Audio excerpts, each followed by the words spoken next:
Hi all. Corporate social responsibility and human values Indian insights അതാണ് ഇന്നത്തെ portion. നമുക്ക് പോർഷനിലേക്ക് നോക്കാം. First corporate social responsibility. Corporate social responsibility CSR എന്നും നമ്മൾ ഷോർട്ടാക്കി CSR എന്നാണ് വിളിക്കുക. Is the term used to denote the social obligations of a business while performing its activities. ഒരു ബിസിനസ് ഓർഗനൈസേഷൻ്റെ സോഷ്യൽ ഒബ്ലിഗേഷൻസിനെ കാണിക്കുന്ന ഒരു കാര്യത്തിനെയാണ് നമ്മൾ കോർപ്പറേറ്റ് സോഷ്യൽ റെസ്പോൺസിബിലിറ്റി എന്ന് പറയാം. അതായത് ഒരു ബിസിനസ് ഓർഗനൈസേഷൻ അതിൻ്റെ ആക്ടിവിറ്റീസ് ഒക്കെ ചെയ്യുന്ന സമയത്ത് പുലർത്തേണ്ടതായിട്ടുള്ള സോഷ്യൽ ഒബ്ലിഗേഷൻസ് എന്തൊക്കെയാണ്, അതിനെയാണ് കോർപ്പറേറ്റ് സോഷ്യൽ റെസ്പോൺസിബിലിറ്റി എന്ന് പറയുക. ആ ഓർഗനൈസേഷൻ ഇരിക്കുന്നതായിട്ടുള്ള ആ സൊസൈറ്റിയോട് ചില കടമകളൊക്കെ ചെയ്യാനുണ്ട്. ആ ഓർഗനൈസേഷൻ എന്തെങ്കിലും പ്രോഫിറ്റൊക്കെ ഉണ്ടായിക്കഴിഞ്ഞാൽ അതിൻ്റെ ഒരു പങ്ക് സൊസൈറ്റിയുടെ വെൽഫെയറിന് വേണ്ടിയിട്ട് മാറ്റി വെക്കേണ്ടതായിട്ടൊക്കെ ഉണ്ട്. അതിനെയാണ് കോർപ്പറേറ്റ് സോഷ്യൽ റെസ്പോൺസിബിലിറ്റി എന്ന് പറയുക. It is a concept which encourages business enterprises to perform their activities in a manner that meets or exceeds the ethical, legal and commercial expectations of the society. ആ സൊസൈറ്റിയുടെ നീഡ്സും കൂടെ fulfil ചെയ്യണം.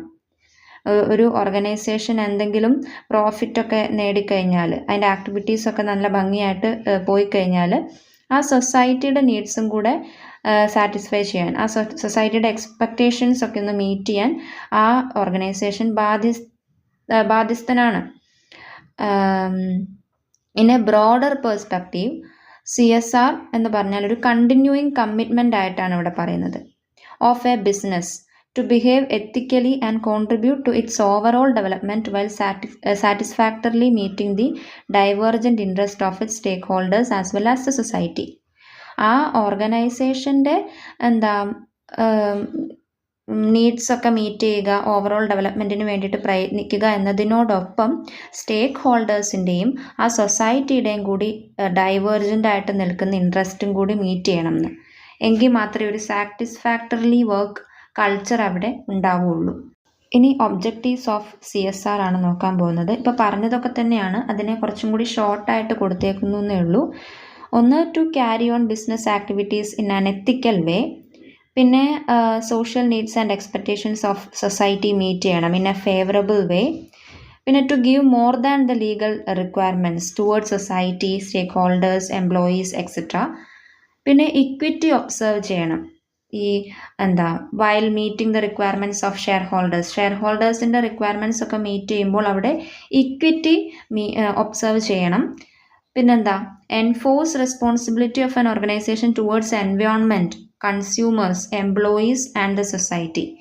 ആ organisation ഇരിക്കുന്നതായിട്ടുള്ള സൊസൈറ്റിയോടും ആ എൻവയോൺമെൻറ്റിനോടും ആ ഓർഗനൈസേഷൻ്റെ products മേടിക്കുന്ന കൺസ്യൂമേഴ്സിനോടും ഒക്കെ ഒരു ഒബ്ലിഗേഷൻ ഉണ്ട്. അവരുടെയൊക്കെ നീഡ്സ് മീറ്റ് ചെയ്യുക എന്നത് ആ ഓർഗനൈസേഷൻ്റെ ഒരു ഒബ്ലിഗേഷനായിട്ടാണ് പറയുന്നത്. ഇവിടെ എൻവയോൺമെൻറ്റൽ നീഡ്സ് എന്ന് പറയുമ്പോൾ എൻവയോൺമെൻറ്റിനെ ഹാം ചെയ്യുന്നതായിട്ടുള്ള രീതിയിലുള്ള ആക്ടിവിറ്റീസ് ഒന്നും ചെയ്യാണ്ടിരിക്കുക, അതൊക്കെയാണ് ഇവിടെ ഉദ്ദേശിക്കുക. ഇനി പ്രിൻസിപ്പിൾസ് ഓഫ് CSR ആണ് ഉള്ളത്. ഒരു 10 പ്രിൻസിപ്പിളാണ് ഇവിടെ പറയുന്നത്. ഒന്നാമത്തേത് principle of honouring the rights. അതായത് CSR insist business organisations to honour the right of the society and its members. ആ സൊസൈറ്റിയുടെയും അതിൽ താമസിക്കുന്നതായിട്ടുള്ള മെമ്പേഴ്സിൻ്റെ ഒക്കെ റൈറ്റ്സിനെ ഓണർ ചെയ്യുക. റൈറ്റ്സ് എന്ന് പറയുമ്പോൾ rights of human beings and the environment ഇതിൽ പെടുന്നുണ്ട്. സ്റ്റേക്ക് ഹോൾഡേഴ്സിൻ്റെ റൈറ്റും ഇവിടെ റെസ്പെക്റ്റ് ചെയ്യണം, ഓണർ ചെയ്യണം എന്ന് പറയുന്നു. പിന്നെ പ്രിൻസിപ്പിൾ ഓഫ് സസ്റ്റൈനബിലിറ്റി അല്ലെങ്കിൽ സസ്റ്റൈനബിൾ ഡെവലപ്മെൻറ്റ് ബിസിനസ് എന്നൊക്കെ പറഞ്ഞാൽ എന്താണെന്ന് എല്ലാവർക്കും അറിയാം. Business practices should contribute to the balanced long term economic and social development. Long term പേഴ്സ്പെക്റ്റീവിലായിരിക്കണം ഒരു ബിസിനസ്സിൻ്റെ പ്രാക്ടീസസ് മുമ്പോട്ട് പോകേണ്ടത്. അതായത് പ്രസൻറ്റ് നീഡ്സ് മാത്രം മീറ്റ് ചെയ്യാതെ ഫ്യൂച്ചർ ജനറേഷൻ്റെ നീഡ്സും കൂടെ സാറ്റിസ്ഫൈ ചെയ്യാൻ പറ്റുന്ന രീതിയിലുള്ള activities. without meeting present needs without compromising the needs of future. അതാണ് ബാലൻസ്ഡ് ആയിട്ട് കൊണ്ടുപോകണം. പ്രസൻറ്റിൻ്റെയും ഫ്യൂച്ചർ ജനറേഷൻ്റെ നീഡ്സ് ബാലൻസ്ഡ് ആയിട്ട് കൊണ്ടുപോകണം. പിന്നെ principle of honouring the diversity. ഒരു ഓർഗനൈസേഷനിൽ ഡിസ്ക്രിമിനേഷൻ പാടില്ല. പല കൾച്ചറിൽ നിന്നുള്ള ഡൈവേഴ്സ് പീപ്പിൾ വർക്ക് ചെയ്യുന്ന ഒരു സ്ഥലമാണ് ഓർഗനൈസേഷൻ എന്ന് പറയുന്നത്. അപ്പോൾ അവിടെ ഡിഫറെൻറ്റ് ജെൻഡേഴ്സ് ഉണ്ടാവും, റിലീജിയൻ, റേസ്, നാഷണാലിറ്റി ഒക്കെ വേറെ വേറെ ആയിരിക്കും. അപ്പോൾ അതിൻ്റെ ഒന്നും അടിസ്ഥാനത്തിൽ ഡിസ്ക്രിമിനേഷൻ ഒരിക്കലും ഓർഗനൈസേഷൻ പെർഫോം ചെയ്യാനായിട്ട് പാടില്ല എന്നാണ് ഇവിടെ പറയുന്നത്. പിന്നെ principle of dialogue. A firm should adopt a policy of dialogue and unanimity in all business activities. Unanimous ആയിരിക്കണം, യൂണിറ്റി ഉണ്ടാവണം എന്നാണ് പറയുക. പിന്നെ principle of integrity. High standards of integrity ഒരു ബിസിനസ് മെയിൻറ്റെയിൻ ചെയ്യണം. ഓണസ്റ്റി, അതായത് കാര്യങ്ങൾ പ്രാക്ടീസസ് ആക്ടിവിറ്റീസ് ഒക്കെ ചെയ്യുമ്പോൾ ഓണസ്റ്റ് ആയിരിക്കണം. ഓണസ്റ്റി ഇൻ ഓൾ ഡീലിങ്സ്, അതാണ് ഇവിടെ പറയുന്നത്.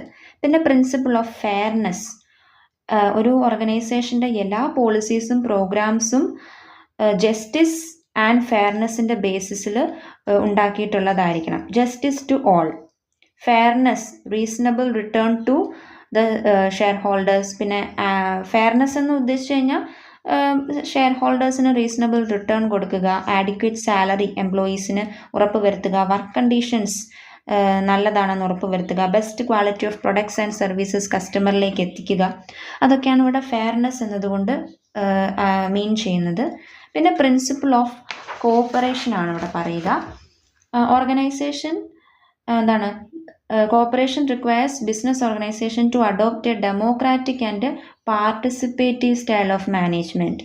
അതായത് എംപ്ലോയി പ്ലസ് മാനേജ്മെൻറ്റ് ആയിരിക്കണം തീരുമാനങ്ങൾ എടുക്കുക. മാനേജ്മെൻറ്റ് മാത്രം എടുക്കാതെ എംപ്ലോയീസിൻ്റെ ഒപ്പീനിയൻസ് അതും കൂടെ കേൾക്കണം. ഡിസിഷൻ മേക്കിംഗ് പ്രോസസ്സിൽ അവരെയും കൂടെ ഉൾപ്പെടുത്തുക, അവർക്കും കൂടെ ഒരു ഓപ്പർച്യൂണിറ്റി കൊടുക്കുക ഒപ്പീനിയൻസും വ്യൂസും ഒക്കെ പറയാൻ വേണ്ടിയിട്ട്. അതാണ് കോഓപ്പറേഷൻ. പിന്നെ principle of charity. Compassion towards human kind, അതാണ് ചാരിറ്റി ഉദ്ദേശിക്കുക. Assist projects that improve the quality of life of its members. ആ സൊസൈറ്റിയിൽ ചാരിറ്റി പ്രവർത്തനങ്ങളും കൂടി ചെയ്യാൻ ആ ഓർഗനൈസേഷൻ ബാധ്യസ്ഥനാണ്. പിന്നെ principle of cordiality. Harmonious relations with different stake holders. എല്ലാവരുമായിട്ട് ഹാർമോണിയസ് കോർഡിയൽ റിലേഷൻഷിപ്പ് മെയിൻറ്റെയിൻ ചെയ്യുക. ഇമ്പോർട്ടൻ്റ് ആസ്പെക്ട്സ് ഓഫ് കോർഡിയാലിറ്റി ആയിട്ട് ഇവിടെ പറയുന്നത് love, respect, care, compassion and sharing of gains, അതൊക്കെയാണ്. പിന്നെ പ്രിൻസിപ്പിൾ ഓഫ് സേഫ്റ്റി, ലാസ്റ്റ് പ്രിൻസിപ്പിളാണ്. Safety and health of employees ensure ചെയ്യണം. Accidents, injuries, pollution and illness at the work place കുറയ്ക്കാൻ വേണ്ടതായ adequate programmes ഒക്കെ ഇംപ്ലിമെൻറ്റ് ചെയ്യുക. വർക്ക് പ്ലേസ് സേഫ്റ്റി അത് ഉറപ്പുവരുത്തണം, അതാണ് ഇവിടെ ഉദ്ദേശിക്കുക. പിന്നെ ഡൈമെൻഷൻസ് ഓഫ് CSR. ഡൈമെൻഷൻസ് അഥവാ പില്ലേഴ്സ്, പിരമിഡ്സ് എന്നൊക്കെ പറയുന്നുണ്ട്. CSRൻ്റെ ഒരു 4 ഡയമെൻഷനാണ് ഇവിടെ പറയുക. അതിലൊന്ന് എക്കണോമിക് റെസ്പോൺസിബിലിറ്റിയാണ്. A business has to give profit for the owners. ഓണേഴ്സിന് പ്രോഫിറ്റ് ഓണേഴ്സിന് വിട്ടുകൊടുക്കേണ്ട ഒരു കാര്യമാണ് ബിസിനസ്സിൽ. പിന്നെ എംപ്ലോയീസിന് ഫെയർ റെമ്യൂണറേഷൻ പ്രൊവൈഡ് ചെയ്യുക. കസ്റ്റമേഴ്സിന് വാല്യുബിൾ പ്രോഡക്ട്സ് ആൻഡ് സർവീസസ് നൽകുക. Interest to the creditors, taxes to the government and thereby economic progress to the whole society. അതാണ് എക്കണോമിക് റെസ്പോൺസിബിലിറ്റി ആയിട്ട് പറയുന്നത്. പിന്നെ ലീഗൽ റെസ്പോൺസിബിലിറ്റി എന്നാൽ ഒരു ബിസിനസ് ആ ബിസിനസ് ഇരിക്കുന്നതായിട്ടുള്ള ആ സൊസൈറ്റിയുടെ, ആ ലാൻഡിൻ്റെ rules and regulations, law of the land എന്ന് പറയുന്നുണ്ടല്ലോ, അത് ഒബേ ചെയ്യണം. അത് ഒബേ ചെയ്യാനും അത് റെസ്പെക്റ്റ് ചെയ്യാനും റെസ്പോൺസിബിൾ ആണ് ആ ഓർഗനൈസേഷൻ. മൂന്നാമത്തേത് എത്തിക്കൽ റെസ്പോൺസിബിലിറ്റി ആണ്. എത്തിക്കൽ റെസ്പോൺസിബിലിറ്റി എന്ന് പറഞ്ഞാൽ ഒരു business should practise right or good behaviours and avoid wrong or unfair practices. പിന്നെ ഫിലാൻത്രോപ്പിക് റെസ്പോൺസിബിലിറ്റി. ഫിലാൻത്രോപ്പി എന്ന് പറഞ്ഞാൽ കമ്പാഷൻ ടുവേർഡ്സ് ഹ്യൂമൻ കൈൻഡ് എന്നാണ് അർത്ഥം. It is the responsibility of a business to involve in charitable activities. സൊസൈറ്റിയെ serve ചെയ്യുക, ആ organisation ഇരിക്കുന്നതായിട്ടുള്ള സൊസൈറ്റിയെ സെർവ് ചെയ്യുക, ചാരിറ്റബിൾ പ്രോഗ്രാംസ് ഒക്കെ കണ്ടക്ട് ചെയ്യുക, അതാണ് ഇവിടെ പറയുക. ഇനി schools of thought of CSR. Corporate social റെസ്പോൺസിബിലിറ്റിയുടെ 2 സ്കൂൾസ് ഓഫ് തോട്ടാണ് ഇവിടെ പറയുന്നത്. ഒന്ന് ഷെയർ ഹോൾഡർ വാല്യൂ മാക്സിമൈസേഷനും 2 സ്റ്റേക്ക് ഹോൾഡർ വാല്യൂ മാക്സിമൈസേഷനും. ഇത് ഏകദേശം ഓപ്പോസിറ്റ്സ് ആയിട്ട് നിൽക്കുന്ന കാര്യങ്ങളാണ്. ഷെയർ ഹോൾഡർ വാല്യൂ മാക്സിമൈസേഷൻ എന്ന് പറഞ്ഞാൽ ഇതിൽ primary objective of every business എന്ന് പറയുന്നത് maximise the market value of shares. Business എന്ന് പറയുന്നത് ഇതിലൊരു ഇൻസ്ട്രുമെൻ്റ് ആയിട്ടാണ് കാണുന്നത് of the share holders to maximise their wealth. ഇതിൽ it set aside social responsibility of the business for share holder value creation. പിന്നെ social responsibility of a business is discharged through improving the self respect and economic efficiency of the business. Market value of the share price, dividend and profit of a business are the reliable techniques for measuring the success of a business. ഒരു ബിസിനസ്സിൻ്റെ success മനസ്സിലാക്കുന്നത് ആ ബിസിനസ്സിൻ്റെ market value of share price examine ചെയ്തിട്ടും dividend and profit of a business are the reliable techniques. ഈ dividend, profit, share price അതിൻ്റെയൊക്കെ അടിസ്ഥാനത്തിലാണ് ഒരു ബിസിനസ് എത്രത്തോളം സക്സസ്സിലാണ് നിൽക്കുന്നതെന്ന് മനസ്സിലാക്കുന്നത്. Rather considering the social responsibilities. ഇവിടെ ഷെയർസിനാണ് ഇമ്പോർട്ടൻസ് ഉള്ളത്. നേരെ മറിച്ച് സ്റ്റേക്ക് ഹോൾഡർ വാല്യൂ മാക്സിമൈസേഷനിൽ പറയുന്നത് പ്രൈമറി ഒബ്ജക്റ്റീവായിട്ട് ഈ ഒരു തോട്ടിൽ പറയുന്നത് to safeguard the interest of its stakeholders. Success of a business depend ചെയ്യുന്നത് how effectively it discharges its responsibility towards the stakeholders. അപ്പോൾ ഇത് രണ്ടും രണ്ട് രീതിയിലാണ് ഈ 2 വാല്യൂ മാക്സിമൈസേഷനും പോകുന്നത്. അഡ്വാൻറ്റേജസ് ഓഫ് CSR ആണ് ഇനി നോക്കാനായിട്ടുള്ളത്. ഒന്ന്, CSR brings good reputation to business houses. കമ്പനിയുടെ ഇമേജ് വർദ്ധിപ്പിക്കാൻ സഹായിക്കുന്നുണ്ട്. ഫെയർ ബിസിനസ് പ്രാക്ടീസസ് എൻകറേജ് ചെയ്യുന്നുണ്ട്. പിന്നെ അത് ആ business houses to comply with a legal and ethical standards. CSR ഒരു ബിസിനസ് ഹൗസിനെ legal and ethical standards meet ചെയ്യാൻ, അത് ഒബേ ചെയ്യാനായിട്ട് സഹായിക്കുന്നുണ്ടെന്നാണ് പറയുന്നത്. പിന്നെ സോഷ്യൽ റിസോഴ്സസിൻ്റെ ഫെയർ യൂസിനെ എൻകറേജ് ചെയ്യുന്നുണ്ട്. ഒരു ഡിഫറെൻറ്റ് സ്റ്റേക്ക് ഹോൾഡേഴ്സുമായിട്ട് കോർഡിയൽ റിലേഷൻസ് മെയിൻറ്റെയിൻ ചെയ്യാൻ CSR സഹായിക്കുന്നുണ്ട്.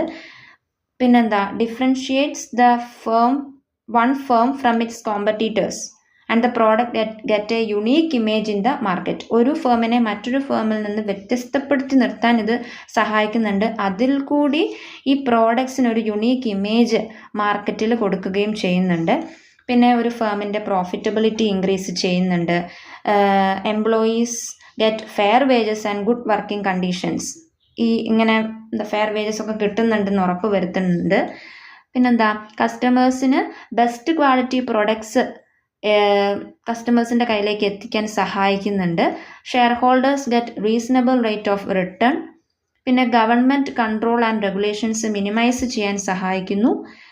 എൻവയോൺമെൻറ്റ് ഓവർ എക്സ്പ്ലോയിറ്റേഷൻ ഫേസ് ചെയ്യുന്നില്ല, അല്ലെങ്കിൽ എൻവയോൺമെൻറ്റിനെ ഓവർ എക്സ്പ്ലോയിറ്റേഷൻ എന്നതിൽ നിന്നും ഫ്രീ ആക്കുന്നുമുണ്ട് CSR. കാരണം സസ്റ്റൈനബിൾ ഡെവലപ്മെൻ്റ് ഒക്കെ കൊണ്ടുവരുമ്പോൾ ഓട്ടോമാറ്റിക്കലി എൻവയോൺമെൻറ്റ് എക്സ്പ്ലോയിറ്റേഷനിൽ നിന്ന് ഫ്രീ ആകാനുള്ള ചാൻസസ് കൂടുതലാണ്. ഇനി പ്രീ റിക്വിസൈറ്റ്സ് ഫോർ ഇംപ്ലിമെൻറ്റിംഗ് CSR. ഈ CSR ഇംപ്ലിമെൻറ്റ് ചെയ്യാനായിട്ടുള്ള ചില പ്രീ റിക്വിസൈറ്റ്സ് ഉണ്ട്, ചില ഫാക്ടേഴ്സ് ഉണ്ട്. അതെന്തൊക്കെയാണെന്നാണ് നോക്കുന്നത്. ഒന്ന്, setting up of a systematic CSR decision making structure. അതായത് business firms should adopt a systematic decision making structure to identify and address the needs of different stake holders. Particular decisions ഒക്കെ make ചെയ്യണം.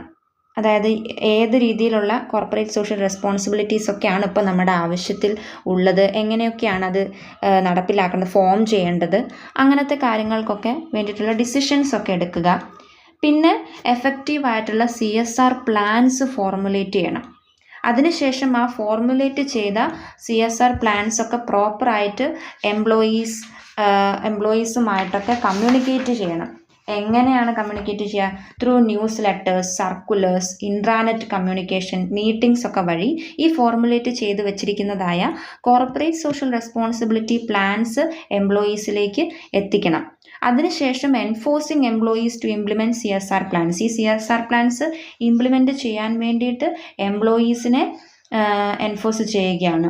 എങ്ങനെയൊക്കെയാണ്? Giving strict instructions for CSR actions, പിന്നെ CSR performance elements in the work and performance evaluation, regular updates on CSR, അങ്ങനെ എല്ലാ ഇൻഫോർമേഷൻസും കൊടുത്തിട്ട് ഈ എംപ്ലോയീസിനെ പ്രാപ്തരാക്കുകയാണ് ഇത് meet ചെയ്യാൻ വേണ്ടിയിട്ട്. അതിനുശേഷം ഒരു establishing measurable standards of CSR, അതായത് ഓൾറെഡി സെറ്റ് ചെയ്ത് വെച്ചേക്കുന്നതായ CSR പ്ലാൻസ് മീറ്റ് ചെയ്തിട്ടുണ്ടോ എന്ന് ഒരു ഇവാലുവേഷൻ നടത്താൻ വേണ്ടിയിട്ട് മെഷറബിൾ സ്റ്റാൻഡേർഡ്സ് വെക്കുന്നു. ആക്ച്വൽ ആയിട്ട് നമ്മൾ മേക്ക് ചെയ്ത് വെച്ചിരുന്ന പ്ലാൻസ്, അതായത് എക്സ്പെക്റ്റഡ് പ്ലാൻസ് മീറ്റ് ചെയ്തിട്ടുണ്ടോ എന്ന് നോക്കുക. ആക്ച്വൽ പ്ലാൻസും എക്സ്പെക്റ്റഡ് പ്ലാൻസും ഒന്ന് ഇവാലുവേറ്റ് ചെയ്യുന്നു. അത് കഴിഞ്ഞിട്ട് കണ്ടക്ടിങ് CSR ഓഡിറ്റ്. എന്തിനാണ് ഓഡിറ്റ് നടത്തുന്നത്? For identifying the level of environmental and social commitment of the organisation. ഒരു ഓർഗനൈസേഷൻ്റെ സോഷ്യൽ കമ്മിറ്റ്മെൻറ്റ്, എൻവയോൺമെൻറ്റ് കമ്മിറ്റ്മെൻറ്റിൻ്റെ ആ ഒരു ലെവൽ മനസ്സിലാക്കാൻ വേണ്ടിയിട്ട് പീരിയോഡിക് ഇവാലുവേഷൻ ഓഡിറ്റുകൾ നടത്തുകയാണ്. CSR audit conducts a detailed examination of CSR actions of the organisation. അതിലൂടെ it brings out the strengths and weakness of CSR programmes implemented by an organisation. പിന്നെ proper ഇംപ്രൂവ്മെൻറ്റിന് വേണ്ടതായിട്ടുള്ള പ്രോപ്പർ പ്രോഗ്രാംസ് ഒക്കെ പിന്നെ കൊണ്ടുവരികയാണ്. ആദ്യം ഈ എക്സാമിൻ ചെയ്ത് കഴിഞ്ഞാലാണല്ലോ ലൂപ്പ് ഹോൾസ് മനസ്സിലാക്കാൻ പറ്റുക. പിന്നെ അത് എങ്ങനെയൊക്കെ മാറ്റിയെടുക്കാം എന്ന് ഡിസ്കസ് ചെയ്യാനായിട്ടൊക്കെ പറ്റും ഈ ഓഡിറ്റ് കഴിഞ്ഞാലുടൻ. അപ്പം അത്രയാണ് CSRനെ പറ്റിയുള്ളത്. പിന്നെ ഉള്ളതൊരു ചെറിയ ടോപ്പിക്കാണ്, കുറച്ച് ജനറലായിട്ട് പറഞ്ഞു പോകാൻ പറ്റുന്നൊരു ടോപ്പിക്കാണ് human values, Indian insights. Indian കോണ്ടെക്സ്റ്റിൽ ഹ്യൂമൻ വാല്യൂസ് എന്ന് പറയുന്നത് എന്തൊക്കെയാണ്? അത് കുറച്ച് ഒരു റിലീജിയസ് രീതിയിൽ നോക്കുകയാണ് ഇവിടെ ചെയ്യുന്നത്. ഒന്നാമത് dharma, righteous duty. Dharma is a fundamental concept in Hindu philosophy. It emphasizes the idea of doing what is right in various life roles and situations.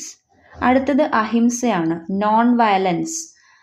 Ahimsa often associated with Mahatma Gandhi and it is principle of non-violence. It extends beyond physical harm to include non-harming in thought, speech and action. അപ്പോൾ work പ്ലേസിലും ഇത് implement ചെയ്യാനായിട്ട് പറ്റും.